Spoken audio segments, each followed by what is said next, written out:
రాష్ట్రంలో blood dairy రాజ్యాంగం నడుస్తుంది.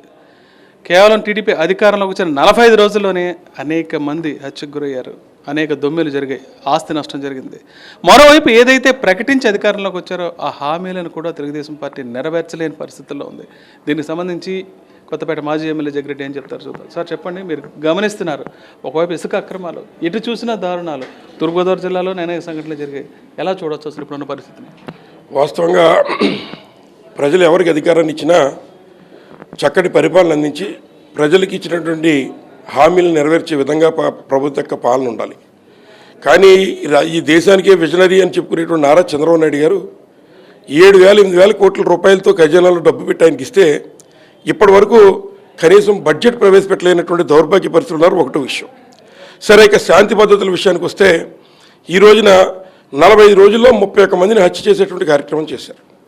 ముఖ్యంగా లోకేష్ గారు తప్పుడు సంకేతాలు ఇస్తూ మరి ఏదైతే ఈ యొక్క రెడ్ బుక్ అనేటువంటి విషయాలు చెప్తూ ఈ రోజున ఈ రాష్ట్రంలో మరి ఏదైతే అనేక రకాలైనటువంటి అత్యాచారాలు, దౌర్జన్యాలు జరగడానికి ప్రధాన కారణం లోకేష్ అని చెప్పి నేను భావిస్తున్నాను. ముఖ్యంగా మరి వీళ్ళ అధికారంలో ఉండగా ఇప్పటికే మరి 6-7 వేల కోట్ల రూపాయలు ఖజానాలో ఉంటే ఇప్పటికీ తల్లికి వందనం పేరుతో మరి వారికి డబ్బు ఇవ్వాలి. సుమారు 43 లక్షల మంది తల్లులు, 84 లక్షల మంది పిల్లలు. మరి వారికి ఈ రోజు వరకు ఎప్పుడు ఈ యొక్క తల్లికి వందనం ఇస్తారో చెప్పట్లేదు. అలాగే ఏదైతే రైతులు, ముఖ్యంగా రైతులు ధాన్యం డబ్బు ఈ రోజు కూడా అందలేదు. 7-8 వేల కోట్ల రూపాయలు ఇవాళ ఖజానాలో ఉన్నప్పుడు మీరు ఎందుచేత ఈరోజు రైతుల్ని దాగా చేస్తూ వారికి ఇవ్వాల్సినటువంటి ధాన్యం బకాయిలు ఎందుకు ఇవ్వట్లేదని అడుగుతున్నాం. అలాగే ఏదైతే మరి సున్నా వడ్డీ డబ్బు మహిళలకి ఇంతవరకు జమ చేసిన పాపాన్ని పోలేదు. అలాగే చేయూత డబ్బు గతంలో జగన్మోహన్ గారు పెట్టినట్టు చేయూత డబ్బు శాంక్షన్ అయిపోయింది, డబ్బు వారి దగ్గర ఉంది. అయినా కూడా చేయూత మహిళలకి ఈ రోజు వరకు ఆ డబ్బు రిలీజ్ చేసే కార్యక్రమం చేయట్లేదు. అలాగే ముఖ్యంగా ఎవరైతే మరి నిరుద్యోగ యువతున్నారో వారికి 3,000 రూపాయలు ఇస్తామని చెప్పారు. ఇప్పటివరకు దాన్ని ఊసి ఎత్తట్లేదు. మహిళలకి పాపం వాళ్ళు చాలా ఆశగా వేచి చూస్తున్నారు 3 గ్యాస్ సిలిండర్లు ఇస్తామని చెప్పి. మరి సంబంధించిన మంత్రి మేము ఈ సంవత్సరంలో ఇవ్వలేమని చెప్పేస్తూ ఉన్నారు. అంచేత ఇందుకైనా మీరు మేనిఫెస్టో పెట్టారని అడుగుతున్నాను. ప్రజల్ని ఎవరైనా ఒకసారి మోసం చేస్తూ ఉంటారు. కానీ ఈ రాష్ట్రంలో మరి ఏదైతే నారా చంద్రబాబు నాయుడు గారి యొక్క రాజ్యాంగంలో ప్రతిరోజు కూడా ఆంధ్ర రాష్ట్ర ప్రజానీకాన్ని మోసం చేస్తున్నారని చెప్పి మేము భావిస్తూ ఉన్నాం. ముఖ్యంగా మరి ఏదైతే ఇప్పటికైనా ఈ దౌర్జన్యాలు ఆపి మీకు ప్రజలు అధికారం ఇచ్చింది ప్రజలకు మంచి చేయడానికి, ఇచ్చిన హామీని నిలబెట్టుకోవడానికి, ఇవన్నీ అమలు చేయట్లేదు సరికదా. మరి ఈ రాష్ట్రంలో ఇసుక 80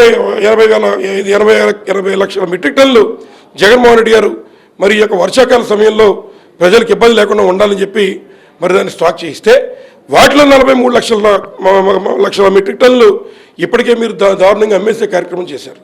ఉన్నటువంటి వాటిలో ఇవాళ అక్కడ రావులపల్లిలో జరుగుతున్నటువంటి వాటిలో కేవలం వారి పార్టీకి సంబంధించిన వారికి తప్ప కొత్తపేట నియోజకవర్గం ఎవరికి కూడా ఇవ్వకుండా ఇక్కడ ఇసుకని మరి 11,000 ఇక్కడ కట్టించుకుంటూ మళ్ళీ 40,000కి విశాఖపట్నంలో అమ్మే కార్యక్రమం చేస్తున్నారు. విజయవాడలో మరి 30,000 రూపాయలకి అమ్మే కార్యక్రమం, ఏలూరులో 26,000 రూపాయలు. ఇట్లా మరి వారి పేపర్లో వచ్చిన వాటి మీద కూడా స్పందించకుండా ఈరోజు అడ్డగోలుగా ఈ రాష్ట్రాన్ని మరి తెగనమ్మే కార్యక్రమం, అమ్మేసే కార్యక్రమం నారా చంద్రబాబు గారు చేస్తున్నారు. ముఖ్యంగా ఆఖరిగా చెప్పేటువంటి మాట, నారా చంద్రబాబు నాయుడు గారు అంటేనే అబద్ధం, జగన్ అంటే నిజం. ఈరోజు ఆయన అబద్ధాలు ఆడటమే కాకుండా ఈ రాష్ట్రంలో అత్యున్నత పదవిలో ఉన్నటువంటి గవర్నర్ గారి చేత 14 లక్షలు అప్పు ఉందనేమో చంద్రబాబు గారు చెప్పి మళ్ళీ 10 లక్షల రూపాయలు 10 లక్షల కోట్లు అప్పు ఉందని చెప్పి మరి గవర్నర్ గారి చేత కూడా మరి అబద్ధాలు ఆడిస్తున్నారు నారా చంద్రబాబు నాయుడు గారు. నిజంగా మరి మీరు ఎంత అప్పు ఉందో చెప్పన్న పరిస్థితి వస్తుందని, సంక్షేమ కార్యక్రమాలకి మీరు సూపర్ 6గా ఇచ్చినటువంటి హామీలు ఏది అమలు చేయట్లేదు సరికదా, వాటికి సమాధానం చెప్పాలన్న పరిస్థితి వస్తుందని ఇవాళ ఈ దేశంలోనే ఏ ముఖ్యమంత్రి చేయనటువంటి పని ఓటన్ అకౌంట్ బడ్జెట్ పెట్టి మళ్ళీ 4-5 నెలల ముందుకు గెంటేసే పరిస్థితుల్లో మీరు ఉన్నారంటే మీరు ఇది ఏదో ప్రతిపక్షంగా మాకు సమాధానం చెప్పని కోరట్లా, మీరు బాధ్యతాయుతంగా ప్రజలకు సమాధానం చెప్పాలి. బడ్జెట్ కూడా ప్రవేశపెట్టకుండా ఈ రాష్ట్రం యొక్క వ్యయాలు, ఈ రాష్ట్రం యొక్క ఆదాయాలు, ఈ రాష్ట్రం యొక్క ఖర్చులు ఇవన్నీ కూడా మరి ఒక ముఖ్యమంత్రిగా ప్రజలకు చెప్పాలన్న బాధ్యత ఉన్నటువంటి మీరు ఇవన్నీ పరిపాలన గాలికి వదిలేసి కేవలం ఎవరికి ఎంతమంది పిల్లలు ఉన్నారు, ఎవరు ఎక్కడ ఏం చేస్తున్నారు, లేదా ఎవరిని ఏ రకంగా తప్పుడు కేసులు పెట్టాలి, ఎలా వైఎస్ఆర్ పార్టీకి సంబంధించిన వాళ్ళని హింసించాలి, ఎలా వారి మీద దౌర్జన్య కాండ చేయాలనే దాని మీదే మీరు మరి ఈ కార్యక్రమాలు చేస్తున్నారు. దీని అంతా కూడా ప్రజలు గమనిస్తూ ఉన్నారు.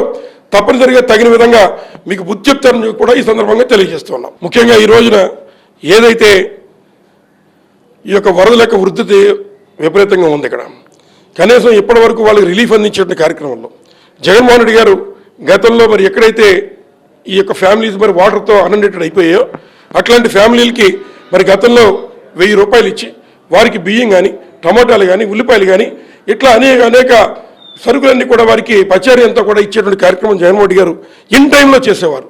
ఇవాళ వరకు వచ్చి పలకరించాలనే తప్ప ఇవి కూడా ఇక్కడ ప్రజలకు అందేటువంటి కార్యక్రమం లేదు. కాబట్టి ఎప్పటికన్నా ఏదైతే మరి ఇబ్బందులు పడుతున్న ప్రజానీకానికి మరి తక్షణమే మరి బియ్యం ఇంకా ఉన్నటువంటి టమాటాలు కానీ, ఉల్లిపాయలు కానీ లేదా గతంలో ఇచ్చిన మాదిరిగా మీరు కూడా ఇవాళ ప్రతి ఒక్క కుటుంబానికి కూడా 2,000 చొప్పున మరి ఇమీడియట్గా జగన్మోహన్ రెడ్డి గారి మాదిరిగా రిలీజ్ చేయాలని చెప్పి ప్రభుత్వాన్ని మేము డిమాండ్ చేస్తున్నాం. ఒకవైపు శాంతి భద్రతలు చూసుకుంటే గడిచిన 45 రోజులు అత్యంత దారుణంగా ఉన్న విషయాన్ని చెప్తున్నారు.